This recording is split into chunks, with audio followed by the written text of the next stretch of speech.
Hello, gentlemen, and welcome to the Citadel's Leadership Day Leaders 411 seminar. This year, of course, the virtual version, but we're very happy to have two long-serving public servants, Mr. Brantley Moody and Mr. Herb Sass. I'm going to ask Mr. Brantley Moody to start off, just introduce himself, tell us a little bit about his career in service, and then we'll ask Mr. Sass to do the same thing, and we'll walk through some of the opportunities you've had to see core values, especially from your perspective as a Citadel graduate. I see your diploma there in the background, and think about helping these cadets bridge where they are now, sitting in that classroom, that virtual environment, and thinking about what their career could look like 10, 20, 30 years down the road. So without any further ado, I'll turn it over to you, Mr. Moody.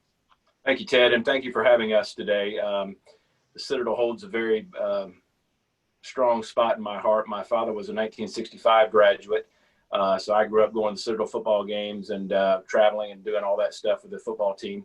I am actually a 1991 graduate of the University of South Carolina. I had a double major in finance and real estate, and I have been in commercial lending since 1996. I started with Bank of America for about 18 years before I got into some community banking roles, which I greatly enjoy. There's not so much red tape and things to jump through.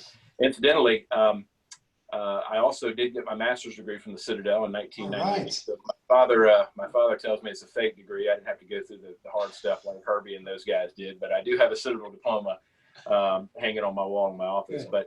But back to the career side, it's interesting how some of these roads intersect. Herb is, and he'll share with you, as a commercial real estate appraiser, and in my role as a commercial banker, our firms do a lot of work together. So we work together during the day and then again at night on county council.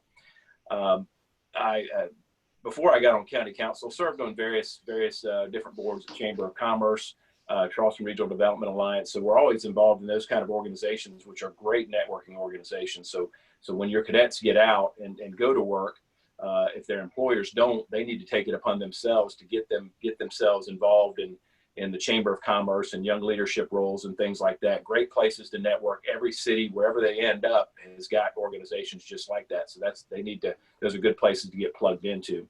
As far as county council service goes, I live in West Ashley, was born and raised here.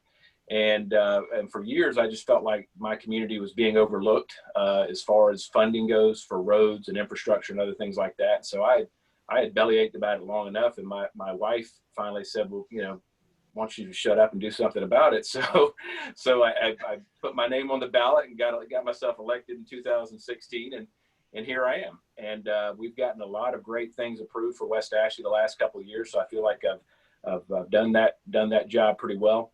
I've enjoyed serving with people like Mr. Sass. Councilwoman Honeycutt is also a big Citadel fan, and she's got family that's grown up there, so a lot of connections to the Citadel. So that's my brief story. Great, thank you so much. Mr. Sass, over to you. Thank you, sir. I'm very fortunate. I've lived in Charleston most of my life, grew up here, went to the Citadel, enjoyed my 4 years there. Actually, the very interesting thing about it is the Citadel's evolved so much now, and I'm really proud of where we are. But you learn so much while you're there. When you're a knob, you're learning rifle drill, you're learning which way to turn, you're learning everything you need that they think you need to know, and it's really an interesting process that you go through. Well, after I graduated, I went to work in the real estate business, eventually became an appraiser. And I learned early on that I needed to meet other people and to network with them, like Mr. Moody just said. And so I've done a lot of that in my area field of expertise in the appraisal business with national and state organizations, and with the Chamber of Commerce. Same sort of things. And also with my community, I moved to Mount Pleasant after graduation, and I've lived over there ever since. And so when I moved to Mount Pleasant, there were about 6,000 residents over there. Now there's close to 100,000 somewhere, something like that. So I've seen tremendous growth both there and all over the whole city of Charleston. The city of Charleston was basically a small town when I was a cadet. And now it's become the #1 tourist destination in the world. And there's an awful lot of great things going on here. So we have a wonderful economy here. Of course, we're stuck in this coronavirus now, but I think that our economy is coming back. We're doing business with the banks, with Mr. Moody's bank and other banks, and with individuals, and a lot of business is continuing. The tourism business and the restaurant business has been hurt, but otherwise we're all staying busy. And aviation, those things will build back up and come back. We're very lucky. We live in a wonderful place, and I'm very fortunate. I say my prayers every night and thank the good Lord that I graduated, managed to not get kicked out, and to graduate. And I've got wonderful friends in the whole world, the whole Charleston community. A lot of them from the Citadel, and a lot of them aren't, but they're all part of a great network. And I wouldn't be where I am without the lessons that I learned. Some of them more than once, but I'm darn glad I did it. Yes, Thank sir. you. Well, I have to say, I think both of you point out something that might not occur to cadets who, now they're on a 24-hour schedule. So their days are packed. They don't have a lot of time to look left and look right and be engaged in their communities wider than their own company and the Corps of Cadets. But the point you both made is really a good one. There's no age restriction on joining the Rotary Club, on interacting with your Chamber of Commerce, on joining a church community or a community of faith, and really starting to get to know and serve outside of your profession, and start to network that way. I think that's really powerful and good advice. Mr. Sass, I have to ask you, were there, when you were an undergraduate, I don't think the core values of the honor, duty, respect were not watchwords at the time. What did you take away as your core values when you left the Citadel, and how have you seen that play out in your career? It's really interesting, and you're right, and that's what I was alluding to at the very beginning. Now I'm very proud that we have our cadets get out in the community and do community service, and what you're saying, and we have leadership class. But I mean, we were taught leadership without being taught like being in a specific class, like being in a calculus class. We learned leadership. The way the Corps is structured and the way that we were taught was really incredible. And you don't know it while you don't realize it while it's going on, because you're facing that task of whatever you're doing. You're running PT, or you're doing rifle drill, or you're doing sweep detail, or you're doing something all the time, 24 hours a day. Like you said, your day is absolutely filled. And I can tell you that's how our days are now. As council members, we're available by cell phone, by text, by computer, 24/7, and we converse with each other. We converse with constituents and our citizens and our staff and everybody else. And so we got a very busy schedule. But leadership's on display from the minute you get to the Citadel. You're in a place where you're in a bigger classroom than you realize, but you're learning the whole time you're there. Hey, Ted, I'll expand on something. As a child, I used to go to summer camp at the Citadel, and I think we used to stay at the Paget Thomas Barracks. And I don't know if it was in every barracks, but there was a plaque in the Sally Port that said, "A cadet does not lie, cheat, or steal, nor tolerate those who do." And it's been 40 years since I've been in those barracks, but those words ring true, and I still try to honor those to this day. We can talk about core values. Every company, every organization's got them, but they all circle around sort of that same theme. And that was something that kind of hammered into my head at an early age. That's great. That's terrific. I have to tell you, Mr. Moody, that the graduate college, it will never be the same experience as the Corps of Cadets. The Corps of Cadets is what the Citadel is sort of built around and is known for. But as they expand the graduate school offerings, they're starting to realize that the graduate students are coming to the Citadel to experience and learn to understand what, no matter what your advanced degree is in, they want to help the graduate students understand what the core values of the school are, what the school is all about. I have to ask, what did you get your advanced degree in at the Citadel? Business administration. Business administration. Okay, great, terrific. And how have you seen, how have you found that useful? You know, they're not just public, and I want to ask you guys to start thinking about what it was like to run for office. We have a lot of ambitious young cadets. They want to know the dirty, you know, the bad, the ugly, not just, hey, it was great, I won. You know, what's it like on the family? What's it like in the community? What's it like with your friends that disagree with you? Really, and how do you think about structuring that? I want to talk a little bit about that. But I'd ask you how your Citadel experience as an MBA, as a graduate student. Some of these guys aren't thinking about graduate school. It was, you know, what I found most useful is I went back like 5 years after I finished my undergraduate degree. So that is, I was working for Nations Bank, which was a predecessor bank of Bank of America at the time. And they had a tuition reimbursement program. And so I said, I did not have kids at the time. I would recommend your folks do that before they start families, if possible. It's never too late.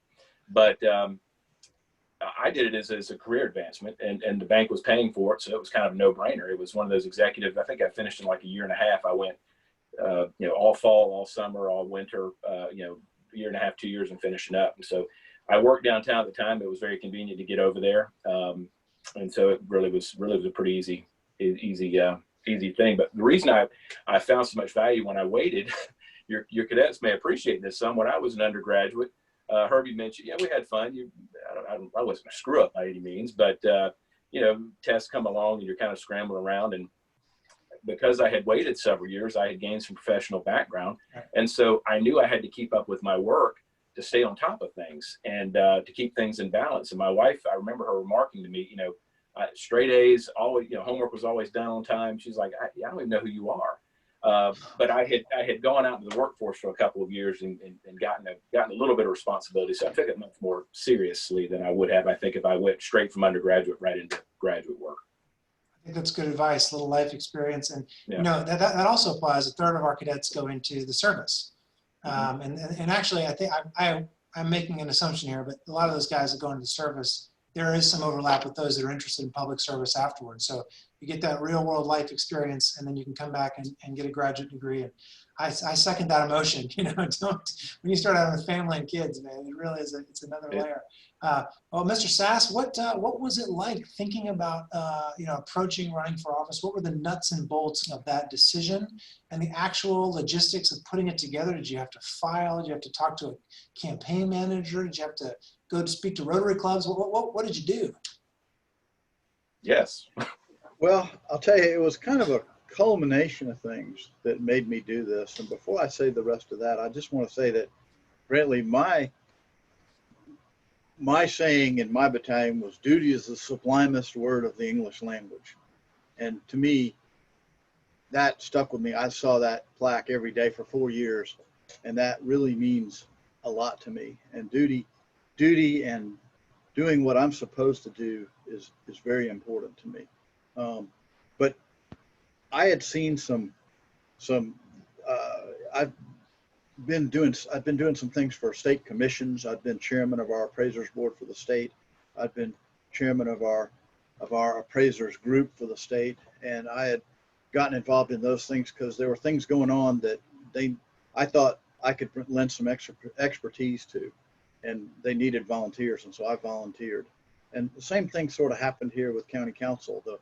The regular county councilman had actually won his election, but he decided to go to Washington with Tim Scott. So the county council spot, mine, District 1, was open, and there were already several people lined up to run for it, and one person already had everybody's endorsements and money lined up and all. And if I'd been really smart, I might not have made that choice to run, but I did. And I got stuck in a runoff and won the run. I was behind and won the runoff, and then it eventually won, and that was in 2011. And so I've been reelected a couple of times, but it was a big decision. It was the biggest decision was asking my wife, could I do it? Because I knew it was going to take a lot of time. And, you know, and I'll tell you, it took a lot of courage. First, I asked my business partner, and then I asked my best friend, and my best friend that's my brother, who's also a Citadel graduate. And I sat down with them and asked them if they thought I was crazy. And to my surprise, they all thought it was a great idea. I guess they thought it was a great idea because it was me and not them. But so anyway, I got all excited about it, and I said, I'm going to do this. And so now I got to go home and tell my wife. Wow. You know, I told my wife, and my wife My wife was not happy about it. I'll be Yeah. honest with you. She was not excited about it. She says, look, you've coached, you've done all these other things. You've done the state appraisers board. You know, you're running a business. You got people that depend on you. Do you really want to do all that? And I said, I do. And she said, well, I don't think so. I don't like it. And we both went to sleep. And I kind of had a little bit of a sigh of relief. I said, well, it was going to be a lot of work anyway. I woke up in the morning and she looked at me. She said, Herbie, you want to do it? I'm with you the whole way. I'm with you the whole way. And so I did it. I had my family helping me. I had lots of my Citadel classmates with me, standing on the road, waving signs, knocking on doors. I had lots of help. It was a lot of work, a really lot of work. When I got in the runoff, and there were 4 of us in the primary, and the guy ahead of me had 46%. I had 34%, and everybody else had the rest. That was a tough slog. I got lucky. We worked hard. The other people agreed to support me, and they came out and worked hard. And we ended up winning by about 55 votes in a special election. It was tough. And I can't tell you how happy I was and how fortunate I was to have a bunch of really incredible people giving their time, not just their money, but their time. People will give you $100 check, but you get a couple of hours out of them, that's even better. And when you go to a group to talk to somebody and they see that you have a lot of important members of the community with you that support you, I think that made a big difference in how I came from behind to win that election.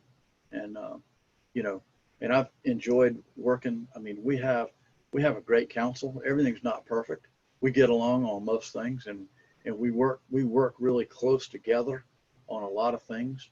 I can tell you, Mr. Moody and I work real closely on an awful lot of things. We have a lot of preparation before we go to every meeting. Every Friday we get a big download of everything that's going to be on our council meeting for the next week. And so we start studying those items. I try to look at them on the weekend to kind of get ahead, because I know I'm going to have some questions. I'm going to have to call Brantley or call some of the other council members or call staff to help explain some of these things. Why are we doing this? Or, give me some background on this. And so it takes a lot of preparation. I know Brantley, I try to answer every email I get, every phone call I answer. My cell phone's on my business card. I'm available 24/7, just like Mr. Moody is. And, but it's a lot of preparation. It's a lot of work. We enjoy it. I will tell you, I think the Citadel really gives you a unique perspective. You meet people from every walk of life, and you're all thrown in there together, and you have to get along, and you learn to work with people. And, Sure. and it's just, that's part of leadership. And you get taught leadership. Like I said, we were taught leadership, and we didn't even know we were being taught leadership. But we really were. What's really great about that is hearing the mechanics of how the council works a little bit. So you get your papers on Friday, you study all weekend. You're constantly available to your constituency. My father was a county councilman in Sumter County for 12 years, so I'm not unsympathetic to the pothole calls, et cetera. I think it was worse than having a military dad. I mean, he was gone. Now, Mr. Moody, I want to be respectful of you guys' time. We'll wrap it up in the next 3 or 4 minutes here, but I want to hear a little bit about your experience and hear about how the council operates from your perspective as well. One thing about the election, let me follow up with what Herbie said, and I'll jump into that.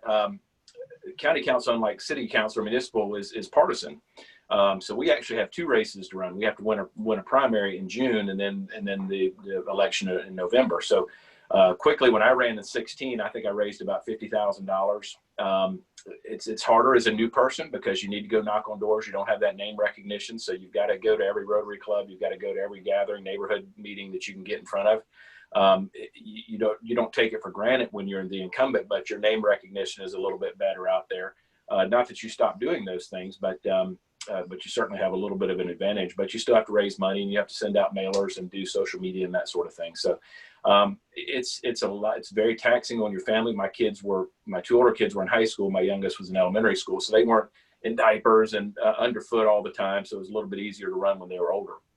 As far as council goes, we have 5 Republicans and 4 Democrats on council, but we're all pretty close to the middle. I think we've got a pretty moderate council. We're all pretty budgetary conscious, so we're not big on raising taxes, but we're all also sympathetic to social needs and things like that. We can't be all things to all people. We just need to pick up the trash. We need to provide the environmental management services. We need to provide the EMS. We need to fix roads. We need to build roads. And anything more than that is sort of extra, in my opinion. But we do have multiple, jobs that the county does. I was just out at our landfill last Friday. We've restarted a composting program. So it goes all the way from Health and Human Services to the yard debris that the cities scoop up and take to the landfill. We turn that into compost. There's so much that goes on behind the scenes. And we mentioned before the call, Ted, one of the big things we do is emergency operations. Our emergency operations center up on Palmetto Commerce Parkway is the county does a lot not so well. That's something we do very well. We work very closely with Dorchester and Berkeley counties. All the municipalities within the counties can come out there. That facility can withstand a Category 3 storm. So it's built inland on purpose. It's away from the water, but it's also closer to the other counties too, so we can all huddle up and make sure we're on the same page for the whole region when we're making decisions. But that is something we do very well. So if your cadets have a chance to get up there and tour that facility, it's amazing. They do. That's typically this event is held. They go out. Yeah. Some of the cadets see the USC. So it's a blessing and a challenge, because we can't go out and see it, which is challenging. But we do get to introduce you and your services to the community, to a wider audience, which I think is pretty cool. So as we wrap up, I would like you to think about that 22-year-old senior cadet. What you wish you knew to have a vision for your life, 10, 20 years. So some good wisdom from a career in public service and a career in the private sector as well. As county councilman, as husbands, fathers, etc. Would love to just hear what you would like to say. I'll start with Mr. Sass, and I'll close up with Mr. Moody. What would you tell these young cadets? I'll tell you, I think the most important thing is have a plan. Try to have an idea of what you want to do. You don't have to be regimental commander to be successful in life. I know many, many, many senior privates, I'm one of them, that are very successful. I've been fortunate to network. We work, like Mr. Moody says, we work our public service and our public safety is one of the most important things that we do. We work with the governor, we work with everybody, and we have to get along with everybody. But plan, you have to, it's just like living right. It's like doing the right things. If you do the right things and you look forward and you work hard, I really think you've got an incredible chance, especially being a Citadel graduate, because people respect that. You already have one step ahead of a lot of people, and you're very fortunate to be where you are. And just do the right things, and I think things will work out for you. That's great. It's great advice. Citadel cadets, there's one thing they are certainly trained to do is work very hard. So having a plan where to apply that work is important. If they don't have a plan, we direct them to, we have got an amazing career services department here. We tell them, go over and talk to those folks. They can help you get a plan. It might not be the long-term best plan, but you'll start having a plan. All right, Mr. Moody, we're going to wrap it up with you. What advice do you have? I'm neck deep in it, Ted. I've got a 22-year-old daughter who's a senior at the University of Alabama, so I'm neck deep in what you're talking about. Two things I would suggest to your cadets is don't procrastinate. Whether it's going to the Career Center to get some advice or putting together a resume, or if it's a problem, just rip the Band-Aid off. If there's a problem or something that's bothering you, I see these kids, they'll sit around and it'll fester and it'll bother them, it'll worry them. Just go address it. Just go deal with it. And the other thing is talk to people. I see in my workplace, younger folks, there'll be an issue or something comes up and they'll email back and forth or text back and forth for 3 or 4 hours. And I say, pick up the phone and call them and get this figured out. And 5 minutes later, the problem or whatever was going on has been solved after they spent 4 hours earlier texting and emailing back about each other. Texting and emailing each other back about this issue. Pick up the phone, talk to people. Nothing, we're Zooming now, which is, the best we can do, but nothing beats face-to-face interaction, hearing people speak, looking into people's eyes. You can't get that over text and email. So personal interactions is just huge. That's right. Well, thank you very much, gentlemen. It's great to hear from two public servants here in Charleston County. It's really neat to hear about your elected experience and hear some of your wisdom. So very grateful for the time. Thank you for your continued support of the Citadel. Hopefully we'll get to see you in person next year. And thank you for all you do for Charleston County. Well, thank you and good luck. All right. Thanks, Ted. Thank you. See you later, Herb. Thank you. Bye.